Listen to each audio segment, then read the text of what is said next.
Qui n'a pas rêvé un jour de franchir le cercle polaire pour en admirer les merveilles naturelles, des ours polaires gambadant sur la banquise aux aurores boréales ondoyant dans le ciel? Eh bien, désolé de te l'apprendre, mais l'Antarctique, pour sa part, n'est pas prête de recevoir des touristes. Pourquoi, me diras-tu? Plongeons dans le vif du sujet. Tout d'abord, où se trouve l'Antarctique? Il se situe dans l'hémisphère sud, plus précisément au pôle.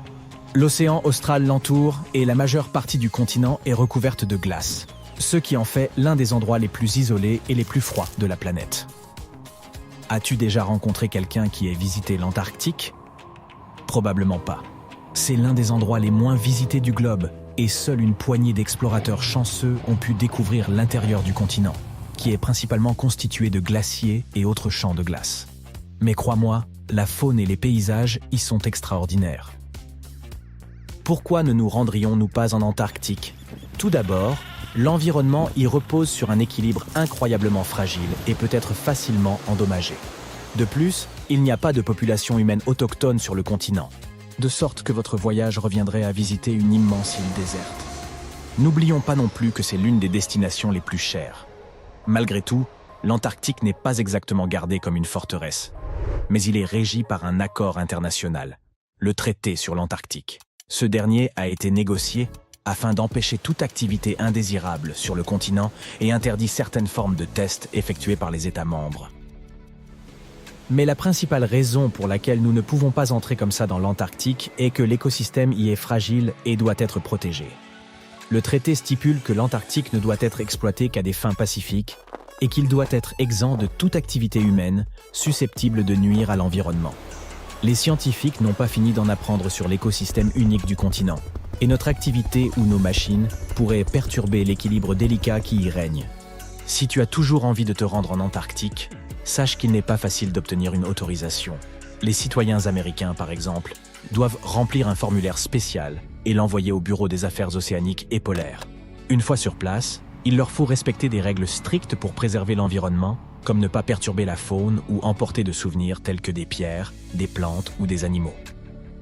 Techniquement, peut-on vivre en Antarctique? Bien qu'aucune loi n'interdise aux gens d'y résider à titre permanent, il s'agit d'un environnement très inhospitalier et inadapté à l'installation humaine. Les températures peuvent descendre à moins 60 degrés Celsius, voire encore plus bas, ce qui rend presque impossible la survie de quiconque sans l'équipement et l'expérience appropriée. De plus, la Terre la plus proche se trouve à plus de 1600 km, ce qui coupe complètement les habitants du reste du monde. Qui sait, peut-être aurons-nous un jour la chance de visiter ce continent unique et fascinant, mais en attendant, on se contentera de l'admirer de loin. Parlons maintenant un peu de la découverte de l'Antarctique. Contrairement à d'autres endroits déjà peuplés, l'Antarctique n'a jamais eu de population humaine autochtone. Les philosophes grecs de l'Antiquité avaient pourtant une notion de ce continent et l'ont baptisé Antarctos, qui signifie « en face de l'ours ». Les ours dont il est question ne sont pas les ours polaires, mais les constellations de la Grande et de la Petite Ourse, qui ne sont observables que dans l'hémisphère nord. Cette région est donc le contraire du pays de l'ours. À la fin du XVIIIe et au début du XIXe siècle, les navires de chasse à la baleine et aux phoques ont commencé à s'aventurer plus au sud lorsqu'ils doublaient le cap Horn, à l'extrémité de l'Amérique du Sud. On savait que pousser plus loin signifiait souvent des vents plus forts, mais aussi le risque de heurter des icebergs de toute taille. Sius courants imprévisibles pouvaient s'avérer dangereux pour le navire et l'équipage. Le capitaine James Cook aura été le premier à franchir le cercle polaire antarctique le 17 janvier 1773 dans la région de la mer de Ross. Il a atteint un point plus au sud un an plus tard, et bien qu'il n'ait pas vu la Terre, l'a approché de moins de 80 km et a aperçu des dépôts rocheux retenus par des icebergs, indiquant qu'il existait bien une Terre plus au sud. Il est généralement admis que la première observation de l'Antarctique a eu lieu en janvier 1820, lors du voyage de 2 navires commandés par le capitaine Fabian Gottlieb von Bellingshausen et CE, dans le cadre d'une expédition de 2 ans autour du monde à la recherche de nouvelles terres. Les navires du capitaine auraient été les premiers à avoir franchi le cercle antarctique depuis Cook. Le premier débarquement incontesté en Antarctique n'a eu lieu que bien plus tard, le 24 janvier 1895, au Cap Adar, lors d'une escale d'un baleinier commandé par Henrik Bull et judicieusement nommé Antarctique. Un petit canot avec 6, ou peut-être 7, hommes à bord s'est alors contenté de ramer jusqu'au rivage par temps calme. Tu ne le croiras peut-être pas, mais l'Antarctique est en fait un désert. Avec toute cette glace, on pourrait penser qu'il s'agit d'un paysage de conte de Noël, avec des batailles de boules de neige et du chocolat chaud toute la journée. Lorsqu'on pense à un désert, on imagine plutôt des chameaux, des cactus et des gens qui font des pieds et des mains pour trouver de l'eau.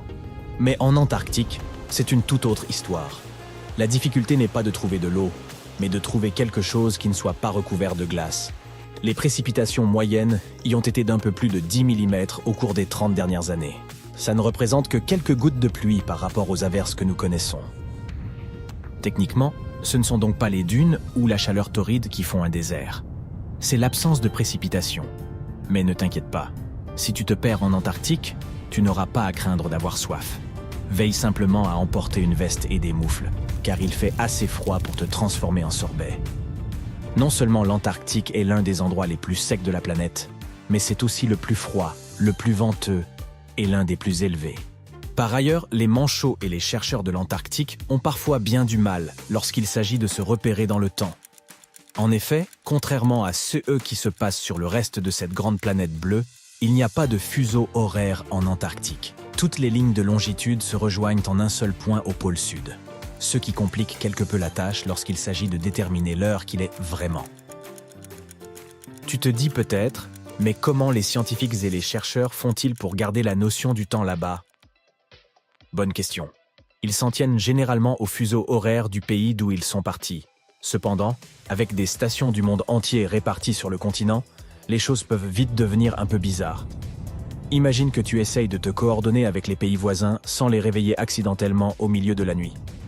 On pourrait penser que peu de choses peuvent survivre dans un endroit où la température est aussi basse, où le soleil pointe à peine et où le vent peut emporter aussi vite qu'un fétu de paille. Eh bien, comme dans de nombreux endroits sur Terre, la vie a également trouvé le moyen d'exister en Antarctique.